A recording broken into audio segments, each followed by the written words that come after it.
महिलांवर अत्याचार करणारा आरोपी अजूनही फरार आहे। जुन्या शहरातील डाबके रोड परिसरात ही घटना घडली होती। तौहीद समीर बैद या तरुणानं 15 वर्षीय अल्पवयीन मुलीला चाकूचा धाक दाखवत अत्याचार केला होता आणि त्यानंतर तो पसार झाला। त्याच्या शोधासाठी पोलिसांची 3 पथकं रवाना झाली आहेत, तर पीडित मुलीवर शासकीय रुग्णालयात उपचार सुरू आहेत। दरम्यान आरोपीला अटक करून त्याच्यावर कठोर कारवाईच्या मागणीसाठी अकोल्यात सकल हिंदू समाजाच्या वतीने जन आक्रोश मोर्चाचं आयोजन करण्यात आलंय। अहिल्यानगरचे राष्ट्रवादी काँग्रेसचे आमदार संग्राम जगताप या मेळाव्याला प्रमुख वक्ते म्हणून उपस्थित राहतील। शहराचे ग्रामदैवत असलेल्या राजराजेश्वर मंदिरापासून जिल्हाधिकारी कार्यालयावर हा मोर्चा निघणार आहे। सदर प्रकरणात पीडित ही पोलीस स्टेशनला येताबरोबर विनाविलंब FIR दाखल करण्यात आलेला आहे। तिची वैद्यकीय तपासणी पूर्ण करण्यात आलेली आहे।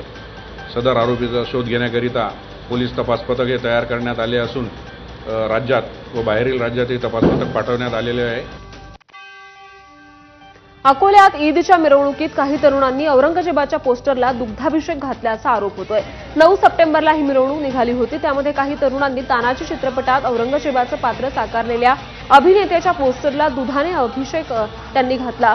यासह आणखी काही मुघल सत्ताधीशांचे फोटो आणि बॅनर फडकवले गेल्याचा सुद्धा आरोप करण्यात येतोय।